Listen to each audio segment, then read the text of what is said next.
the better off it's going to be. Plus, you accomplish more work in less time. Using non-computing pairings such as upper body and lower body exercise in a circuit or tri-set format. So what's a circuit?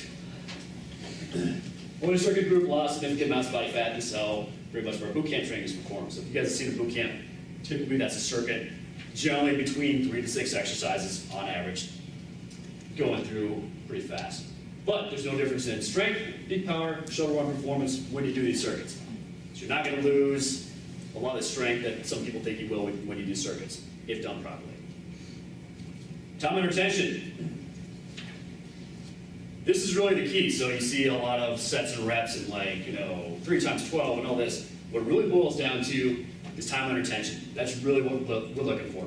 There's only 2 reasons to have set reps, and that's either to achieve a certain time under tension with that tempo, so you got to have a certain tempo set to that time under tension, or you are looking for neurological adaptations for skill training. So if you want somebody to become better at the squat, you want them to do it a certain number of times so the nervous system can start picking up on that.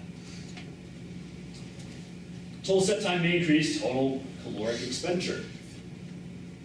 So as we see here, the 4 seconds down, 1 second up, and 1 second down, 4 seconds up. So basically 25 seconds per set burned more calories than the one that was a little bit faster. So basically time under tension, the more time under tension, generally the better it is. There's certain parameters for certain goals. If you're looking for muscle growth, if you're looking for power, there's different parameters for that. But in general, the longer it is, the more caloric burn we're going to get for fat loss. So here's kind of an interesting study. Only people in a low BMI body fat percentage were actually at increased risk of mortality. It's kind of the opposite of what we think. So we can kind of deduce from that increased fitness, not body fat, but just mortality. So these, the other people that they studied were more fit, and those were the ones who were actually had less mortality. But that did not mean that they had less body fat or less BMI. So what gets people in shape does not necessarily get you fat loss. Kettlebell swings. All right, I'm going to stand up real quick. I'm going to hop on the right leg, right here. Ready? Let me go. 750 times. All right, let's switch legs. And then we're going to do 750 on the left side. Go ahead, sit down.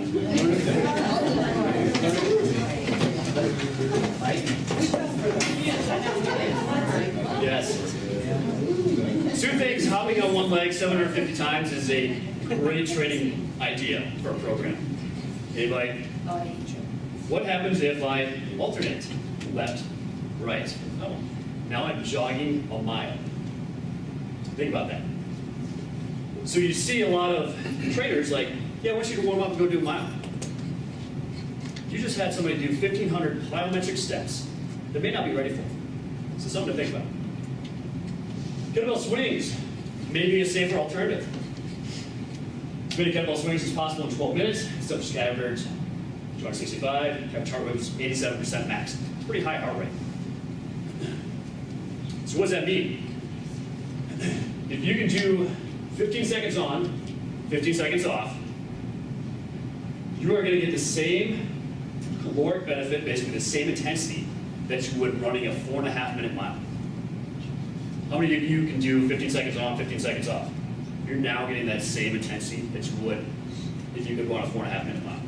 Because you don't have to run a 4.5-minute mile to be able to burn that many calories, to be able to have that intensity.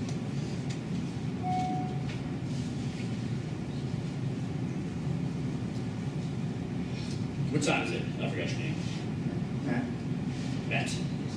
Okay, so what time is it? In pounds. Doesn't make any sense, right?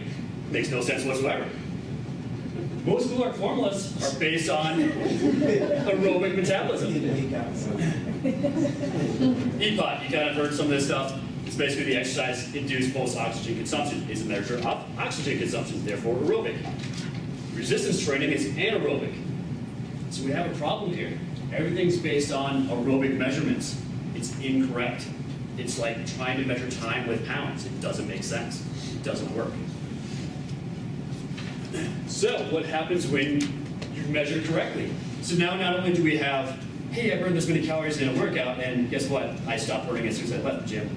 But now a good program burns calories in the gym and outside the gym, but now we're going to bump those calories up because we're going to calculate it correctly. Calories burned using aerobic measure, 29 calories for the aerobic session, 39 calories for the sprint. Calories burned using anaerobic measure, added 39 calories for the aerobic session, 65 calories for the anaerobic session. So you've almost doubled now your calorie count. So when somebody's like, oh, I go weightlifting, that's only 200 calories an hour versus 500 for running, whatever the numbers happen to be, you could probably double that strength training to something much, much, much higher using the correct calculation. Sprint doesn't mean fast, it's just an intensity level. So we talked about that before. We have what we call is a rate of perceived exertion. When you sprint, and again, this isn't necessarily running sprint, but intensity. It should be an 8, 9, or 10 out of 10 on a rate of perceived exertion.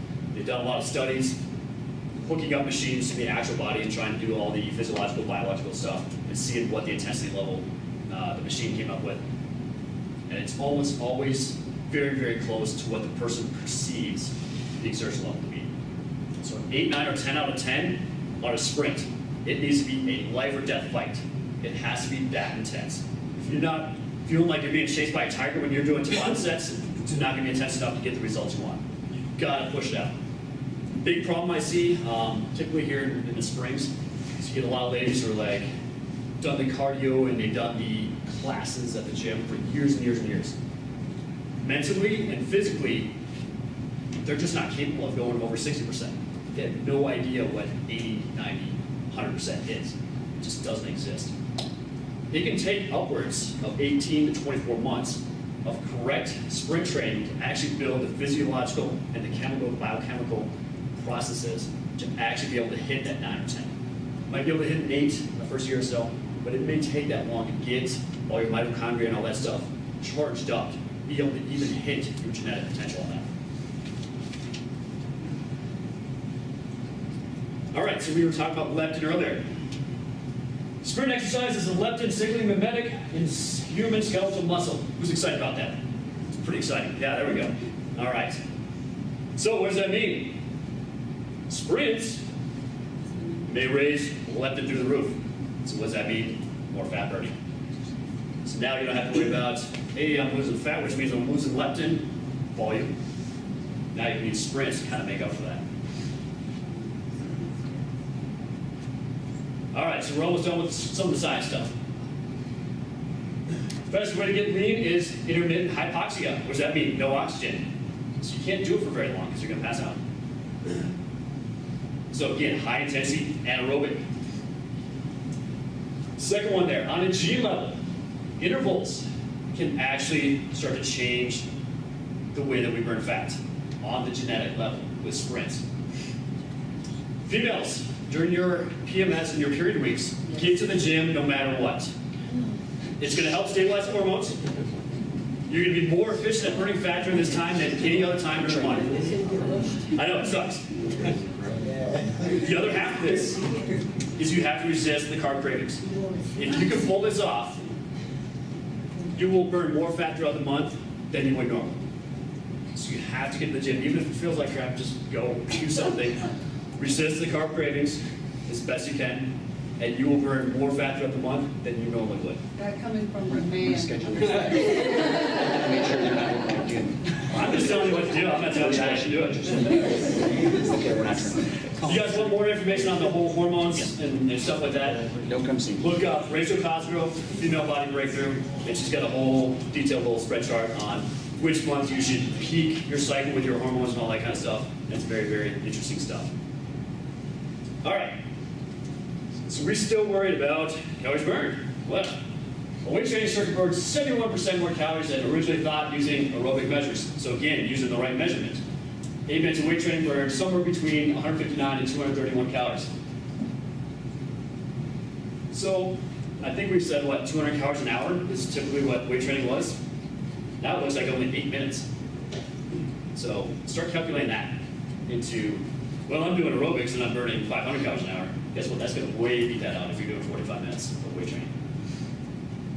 Interval-based strength training in a circuit or superset format with explosive lifts is what we need. More does not equal better.